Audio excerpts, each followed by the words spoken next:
Hello, and today we're reviewing the Ryobi P4362BTL 18-volt lopper, so let's go ahead and get started. Okay, first up we have the battery slot. The battery slot is actually fairly well designed in this particular tool with very little looseness or play to speak of. And quite frankly, I have zero complaints about this. When it comes to battery life, this tool is actually quite good. However, it would have been better if they had featured a brushless motor, but we'll cover that more later. But as it stands right now, I'm fairly happy with both the battery life and the design of the battery slot. So everything here gets a pass. Okay, moving upward, we have the rear grip and the foregrip. Now, starting off with the rear grip, we see that it's a fairly standard Ryobi grip. There's a nice bit of rubberized texture that has been laid over the plastic molding, or just the plastic, and there is texture patterns that have been, well, molded into the rubberized texture. So, quite frankly, it's pretty standard here. Everything is within easy grasp of your hand, as long as you have average-sized hands. So, I don't really see any major complaints or problems with the rear grip. Everything, well, works just as intended. Now, as we start to move forward, we're going to realize, well, that's the end of the rubberized texture. There is no rubberized texture forward of the rear grip, and I think I understand why, and the reason would be that, well, you're going to be sticking this particular tool into spaces where there's going to be thorns, tree branches, or other things that could easily damage that rubberized texture, so I can understand why they decide to, well, not give us any rubberized texture. Although for me personally, I still would have liked to have had it. But as it stands, this particular tool is fairly easy to hold on to, and if you are going to be working in, well, say areas that has rose bushes or other plants that have large thorns, you're probably going to be wearing gloves anyway. So it's probably not that big of a deal. So at the end of the day, everything here gets a pass. Moving on. Okay, next up we have the trigger and safety, and it's a fairly simple design, very similar to what you'll find on an electric chainsaw.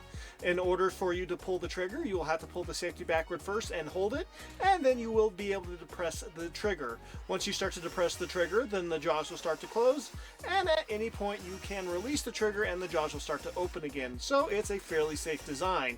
Once the jaws have closed completely, then they will start to open again automatically, so there really isn't much else to say other than the fact that the trigger is both made out of plastic as well as the safety. Oh, and it does take about a second and a half for it to cut through a soft object and a little bit longer to cut through a harder object, and sometimes it will require multiple passes in order to completely cut through a super hard target. So quite frankly, it really depends on what you're cutting, on how long it takes for the jaws to open and close. So yeah, moving on. Okay, next up we have the Sling Mount. Now the Sling Mount is located near the front of the tool and is basically just another part of the body that has been molded to allow you to attach slings to it. Now you will have to pick a sling that has a fairly wide mounting hook on it, or clasp, because, well, quite frankly, you're not going to be able to get something with a very small connector around the plastic. As far as I'm aware, it has zero issues with reliability, and it seems thick enough to, well, be perfectly adequate even if the tool was to drop from your hands. Although I personally don't use slings, I do consider this to be a nice little feature that they've included. So as far as I'm concerned, this is a great feature and it passes. Moving on. Okay, next up we have the hook. Now the hook is going to be great for pulling out those branches that you just cut out of that rose bush and protecting your hands from getting, well, poked, pricked, and scratched up from those thorns, or, well, even getting bit by those nasty poisonous spiders that make their homes in all those places that you need to, well, trim. Overall, I'm really happy with this particular feature and I'm glad they included it.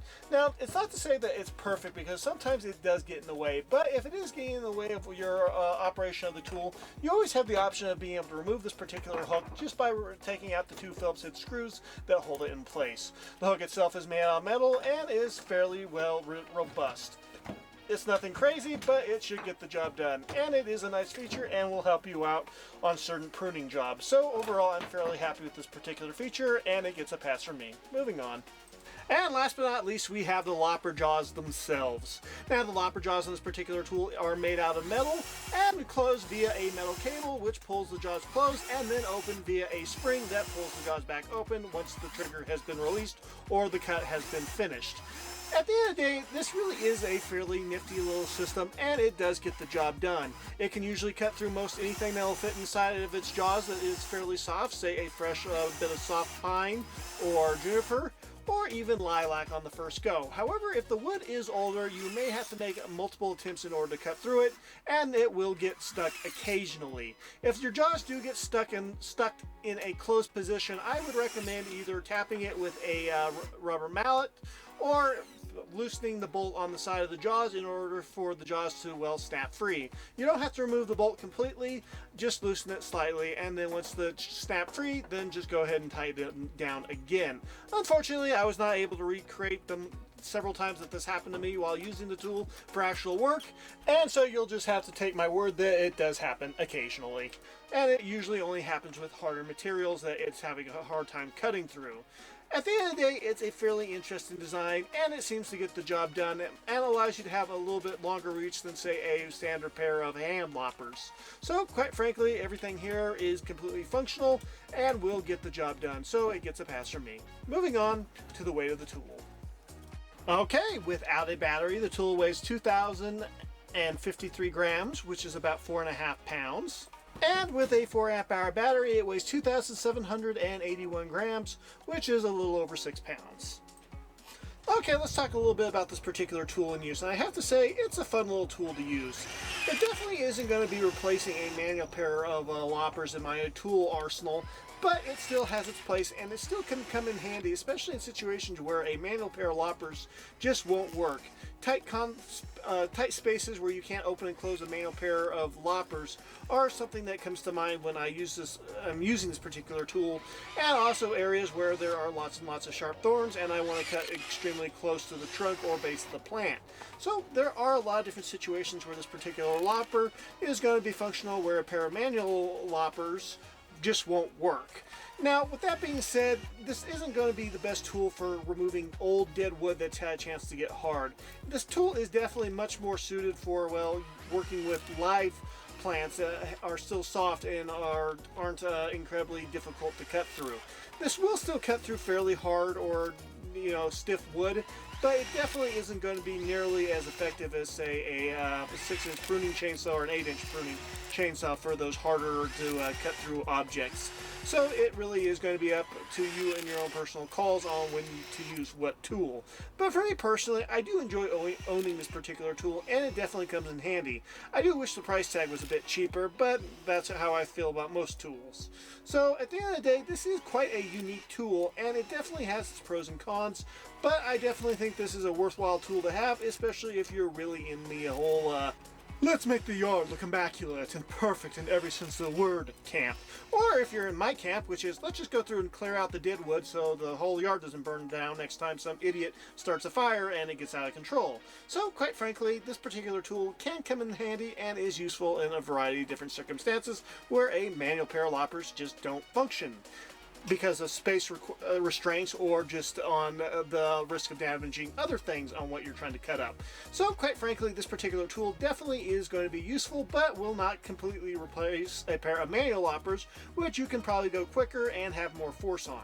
But with that being said, this particular tool definitely has a place in my arsenal of tools, and it's a tool I do enjoy using, and it does seem to be fairly effective and reliable, and as long as you take care of it, it'll probably take care of you just fine. But with that being said, let's go ahead and recap with the pros and cons.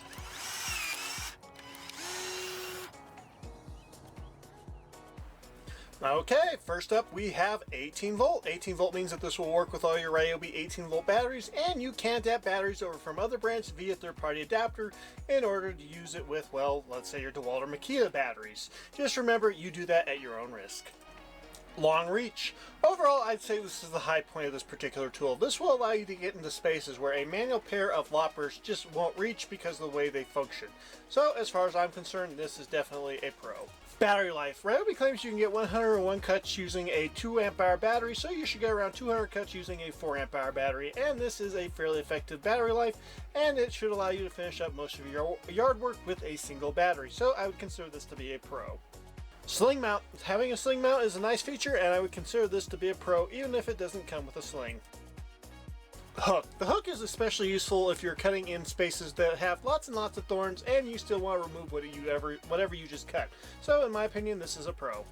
Trigger. Overall, I do like the trigger system on this particular tool. I like the safety, and I also like the fact that you can release the trigger at any point and the blade will stop moving and begin to open again. This is great for safety and allows you to have full control over the action of the tool. So in my opinion, this is a pro. Power. Overall, this thing does have quite a bit of power, but I do think that there's a way to get more power out of it, and I have a feeling on future iterations of this particular tool, they will probably be equipping it with a larger motor. So yeah, just something to be aware of. Moving on. Slowish. Yeah, this isn't going to be the speediest tool in the world, but at the end of the day, it still gets the job done fairly quickly and reliably, so it's just something that you need to be aware of. It's not really a pro, it's not really a con, it's just kind of meh. And the next meh would be the price. Yeah, I'm not a huge fan of the price tag on this particular tool. I really wish that it was priced closer to $100, but considering how unique it is, I can see why they decided to put the $150 price tag on this particular tool. But at the end of the day, it's still kind of meh.